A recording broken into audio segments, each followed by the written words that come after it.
Hello, dear friends, welcome to our YouTube channel, USA Football Zone, latest football highlights.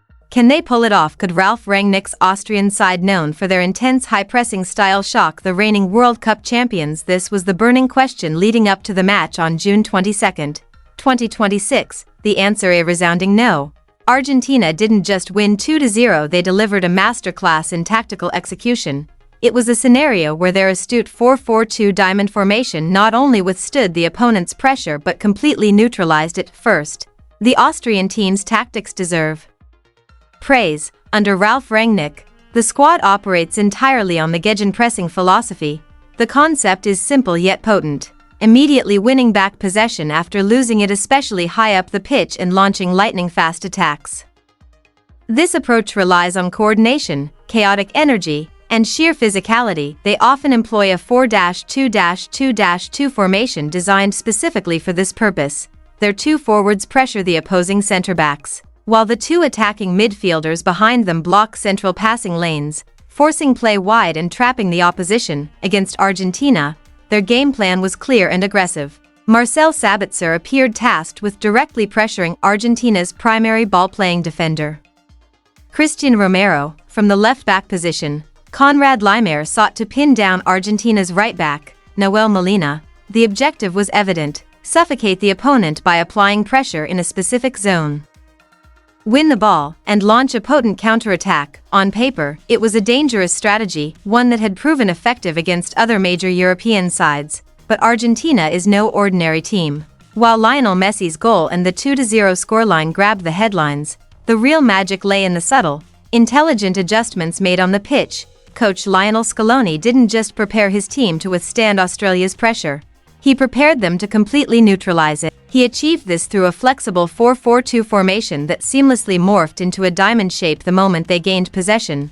Let's examine how they neutralized Australia's press, dominated the midfield, and ruthlessly exploited the spaces Australia left behind. Step 1: neutralizing the press via the McAllister drop. So, what is the primary challenge when facing such a press-building play from the back? Australia's two forwards were poised to pounce on Argentina's centre-back duo, Cristian Romero and Lisandro Martinez, a classic 2v2 scenario. Argentina's response was brilliant and, frankly, unstoppable. From the outset, it appeared Alexis McAllister had been instructed to drop from his midfield position and slot in between the two centre-backs. Just like that, the dynamic shifted entirely. Suddenly, Australia's two pressing forwards found themselves up against three Argentine players. This created a persistent 3v2 advantage in Argentina's favor right from the start of the build-up. Granting them the necessary time and space, Australia's pressure, intended to be a suffocating wave, was left without a clear target. If a striker moved to close down McAllister, the centre-backs would be left unmarked. If they stayed with the centre-backs, McAllister could easily carry the ball into midfield. This simple positional tweak was the key that unlocked the game. After weathering the initial wave of pressure, the match shifted to the midfield battle, and that is where Argentina's diamond truly shone. With McAllister serving as a solid anchor, Argentina fielded a fluid trio ahead of him: Enzo Fernandez, Rodrigo de Paul, and Thiago Almada. It was not a static formation. The three players constantly rotated positions, drifting into open spaces and always creating passing lanes. The Austrian midfielders found themselves stretched as they tried to track their respective opponents. An Austrian player would step out to press de Paul, suddenly opening up a large pocket of space in the middle for Enzo to receive the ball. Time and again, a simple pass from the back would find one of these roaming midfielders, who would then have ample room to operate. Argentina held complete control of the midfield. They didn't just keep possession for the sake of it. They used the ball to disrupt Austria's entire defensive structure, patiently pulling them apart and waiting for gaps to emerge. When you stretch a team like that, gaps are bound to appear. It is a common vulnerability for any team that presses aggressively. Pushing so many players forward leaves significant space exposed behind the midfield line. Argentina's three midfielders were dragging their markers away, giving Messi the freedom to exploit those open spaces, often without anyone noticing. He became the vital link. Upon receiving the ball, he had ample time to turn and drive towards Austria's vulnerable defense. That is where the game plan truly transformed into a match-winning opportunity. The expected goals statistics fully confirmed this. Argentina's XG stood at 2.65, whereas Austria's barely touched 0.5. This was no victory born of luck, it was the result of a deliberate effort to exploit gaps created by Austria's own attacking setup. If you want to see a moment that truly encapsulates the story of this match, look no further than Messi's first goal. It was no sudden miracle.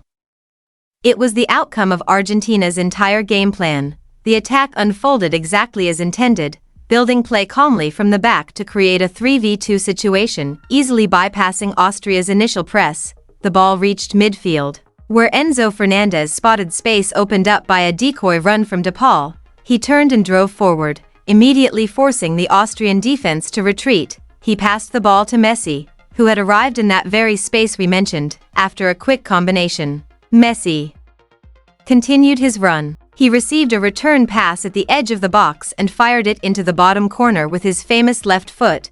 Argentina took a 1-0 lead. It was a historic goal, his 17th in World Cup history, making him the all-time leading male scorer in the tournament. It was a moment for the history books, yet tactically, it felt almost preordained. He scored another goal late in the match to make it 2-0, bringing his total tally to 18, but it was the opening goal that broke the deadlock and demoralized Austria. It proved that patience and intelligent tactics could triumph over reckless pressing.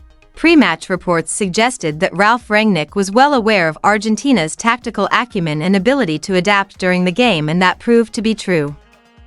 Argentina didn't win on talent alone, they tactically dismantled their opponents. Ultimately, Austria's greatest strength, their intense, aggressive pressing, turned into their biggest weakness.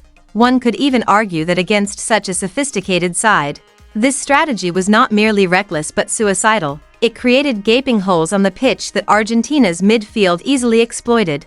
Mac Allister's intelligent positioning laid the foundation, a fluid midfield controlled the game, and Lionel Messi's brilliance capitalized fully on the ensuing chaos. It came as no surprise. This was a well-executed masterclass, proving Argentina to be one of the most intelligent football teams in the world and securing their place in the knockout stages. So, what do you think? Was it all down to Argentina's superb control, or did Austria's aggressive tactics pave the way for their own defeat? Let me know in the comments below.